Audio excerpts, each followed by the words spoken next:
এখন সকাল প্রায় ওই ৮টার মতন বেজে গেছে।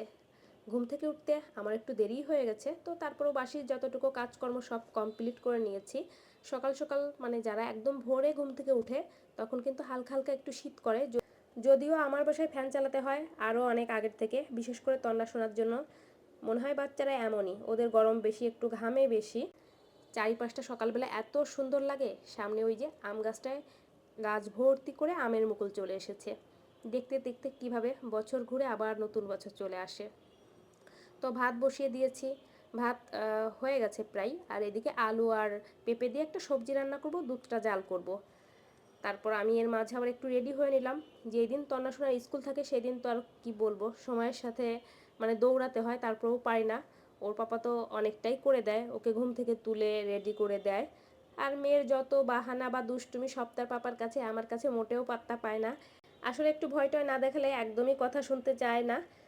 তো এখন ওকে রেডি করে দিচ্ছে, খাবারটা আমি খাইয়ে দিই, তা না হলে আর দেখা যাবে খাবার খেতে খেতে স্কুল টাইম পার হয়ে যাবে। যতটুকুই পারি একটু খাইয়ে তারপর স্কুলে নেওয়ার চেষ্টা করি। আর তিনজন বেশিরভাগ দিন একসাথেই বের হই, আবার কোনো কোনো দিন দেখা যায় আমরা দুইজন আগে বের হই, ওর পাপা পরে বের হয়।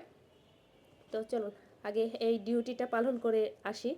ওর স্কুল টাইম হলো সকাল 9:30 থেকে 12টা পর্যন্ত। অন্যান্য স্কুল মানে সরকারি সব স্কুল তো অলরেডি বন্ধ হয়ে গেছে, ওদের আরও অনেক দেরি হবে স্কুল বন্ধ হতে। সামনে আবার পরীক্ষাও আছে, হয়তো 17 বা 18 রোজা হয়ে যাবে ওদের স্কুল অফ হতে হতে। আজকে আমার শরীরটা বেশ খারাপ, মানে ভীষণ খারাপ লাগতেছে। তো লম্বা একটা ঘুম দিয়ে উঠেছি, তারপরেও মনে হচ্ছে ভালো লাগতেছে না। তো রাতে রান্না করতে হবে। একটু চা করে নিলাম, 1 কাপ চা করলাম আমার জন্য, তন্না শোনার জন্য হলো কেক ছিল, ওই কেকই খাবার দিয়েছি, এক্সট্রা করে আর খাবার দাবার কিছু বানাইনি।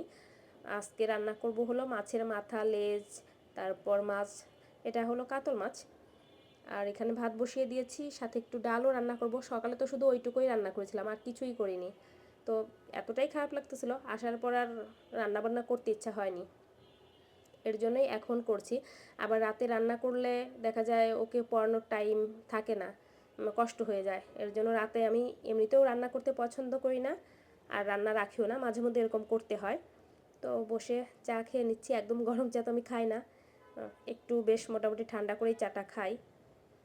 মাছটা আজকে আলু দিয়েই রান্না করব, তেলে হলো জিরা, তারপর পেঁয়াজ ফোড়ন দিয়ে তারপর আলুটা দিয়ে দিলাম। মাঝে মধ্যে আলু আলাদা করে ভেজেও তুলি, আবার যখন একদম মনে হয় খুব সহজে রান্না করবো তখন এইভাবেও করি। আর মসুর ডাল করব একটু ঘন করে লাউ দিয়ে।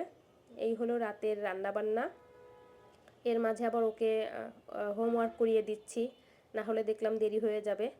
রান্না শেষ। চলুন আজকের ভিডিওটাও এই পর্যন্ত, সবাই ভালো থাকবেন, নতুন ব্লগে দেখা হবে।